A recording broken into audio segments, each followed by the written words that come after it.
This just arrived, so I'm going to check this print out.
That's more like it.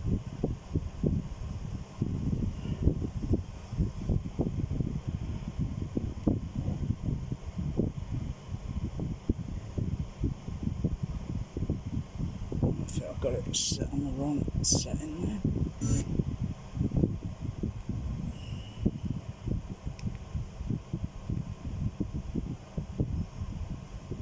Oh yeah, that's it. Yeah, from the looks of it, information is not correct.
Slip lens diopter shot there.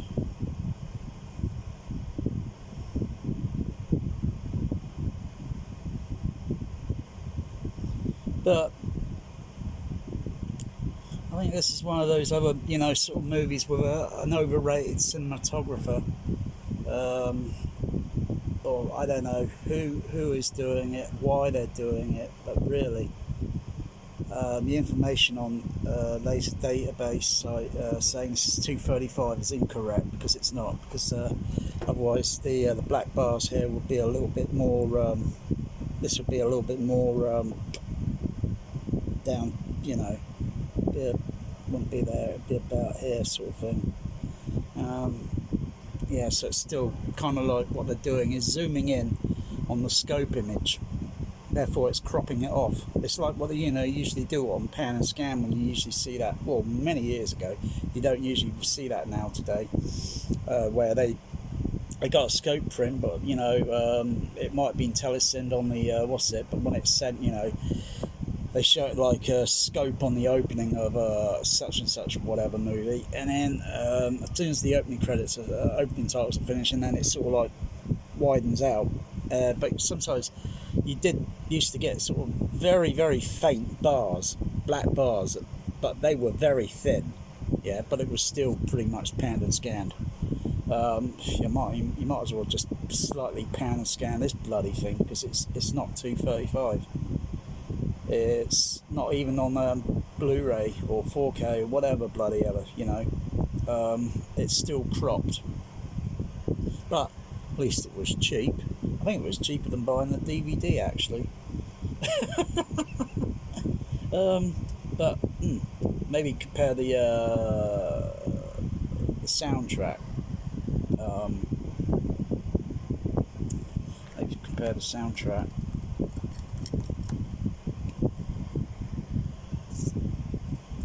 with the DVD, the frequency response and such. Um, yeah.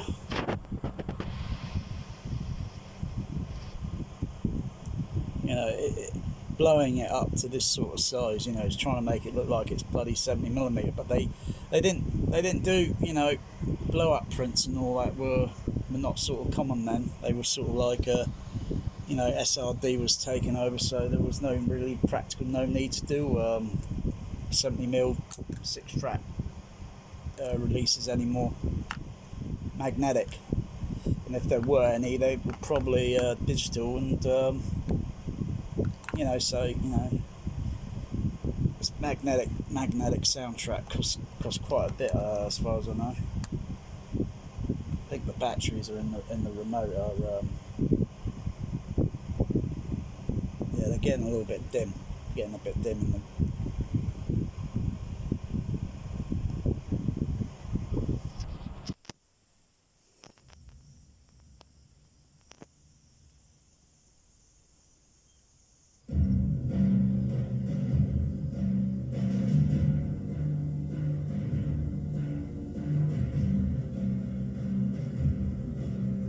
Well, there's something a bit weird I've noticed.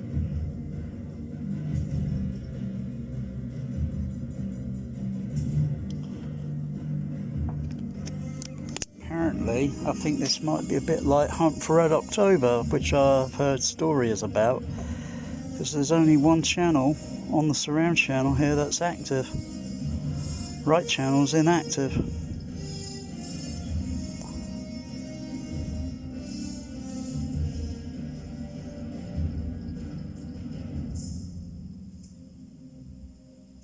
So, oh, hang on. Right channel's come up there now. But I don't know why the bloody music was so damn bloody pumping it out on bloody. Let me go to another chat, see if this is some sort of mix thing. Or maybe I'll get the DVD later on and put that up side by side. But I do know when, there's something weird. A little bit more into it. Yeah. Okay. But I always keep on my toes, tip top. Tap tap tap. Yeah, I think up to about it, I find the movie depressing. Yeah. I mean, poor creature, the poor lion. I'd rather it just that Val Kilmer and then just the lion suddenly appeared in Top Gun 2, as the Ice Tiger.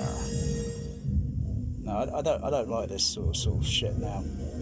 Just killing poor creature. It's basically those people are in its jungle. They're in its territory.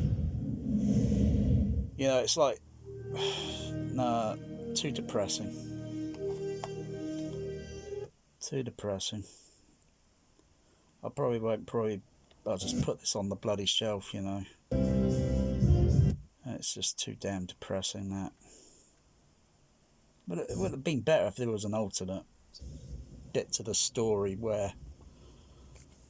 Hang on, subject's on the move. Yeah. Yeah, and so...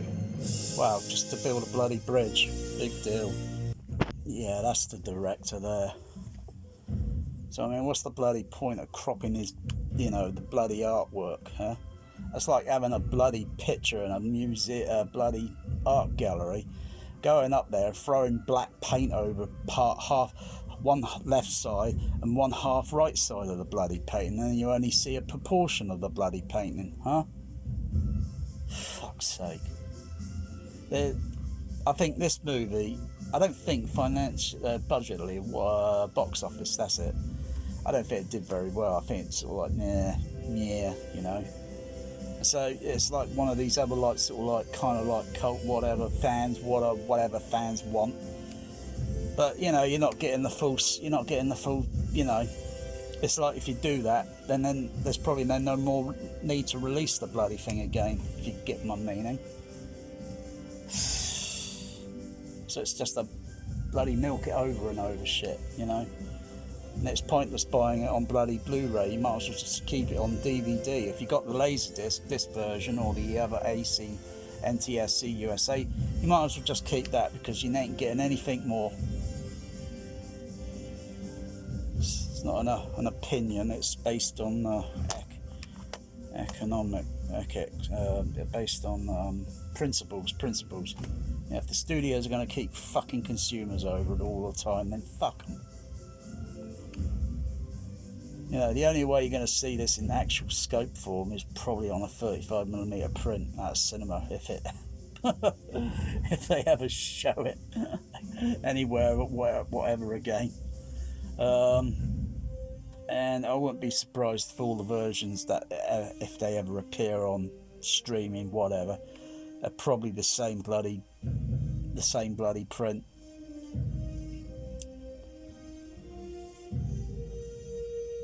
I mean, it was okay when it came out in the cinema, and sort of back then I had sort of different my attitude was, you know,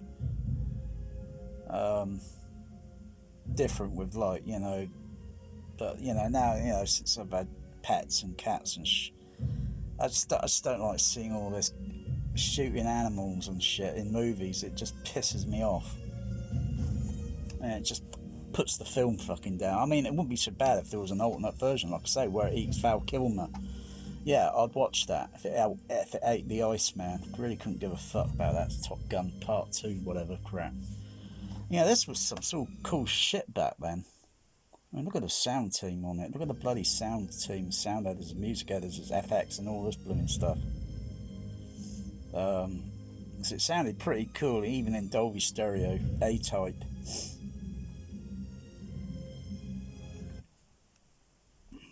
And it, I don't really care for Oscars, you know, and it picked up what? A sound editing award. And now they don't do it because they've done away with the sound editing award now. I think it's overrated, actually. They should just have a single sound award and just say, hey, this movie wins sound, and I think everyone equal, yeah, should get the award because they all contributed to the final product. You know, that's you know, I think that's fair, isn't it? Because if you were to take one of the keystones or any one of these other that, you know, do sound, you know, editing, supervising, and all that, and if you were to took a few of them out, like the likely chance the movie would have never won a sound editing award.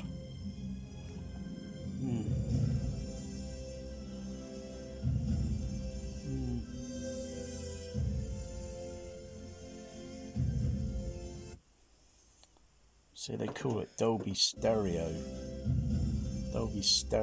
Consultant. Thorn Choke Ely. That's how you pronounce it. Or Coach.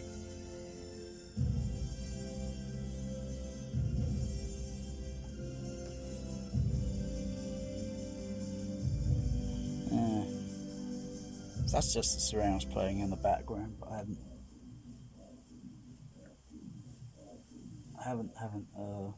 you know, anyway, I'm not going to play them, but I might as well just put the bloody DVD on, you know, if you know what I mean.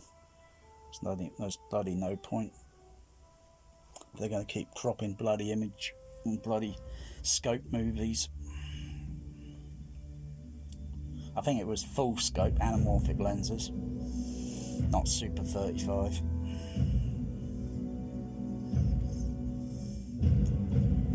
Anyway, well, like I say, it was, well, bloody hell.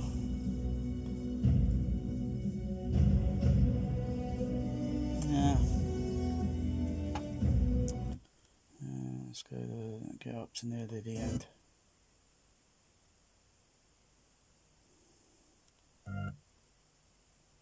So it's weird, you know, they just call it Dolby on the end credits there. They don't call it Dolby Digital.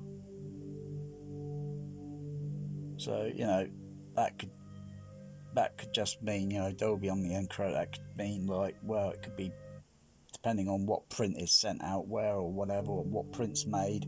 It could be a SR print. It still be sort of like, there might have been A type prints made, but I doubt it. SR prints, SRD or SRD, and then it's backward compatible. So, you know, some cinemas would have a DA20, others may not, and, you know, depending on auditoriums and how many, and some, you know, big screen might have SR digital, and other screens may just have regular A-type SR optical soundtrack playback.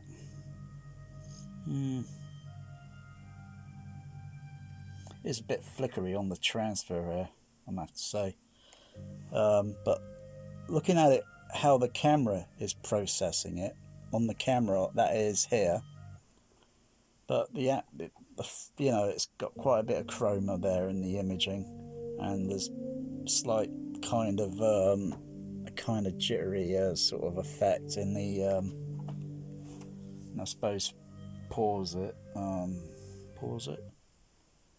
yeah, and you always get a sort of like a sort of jitter effect, sort of like on the pause, you know.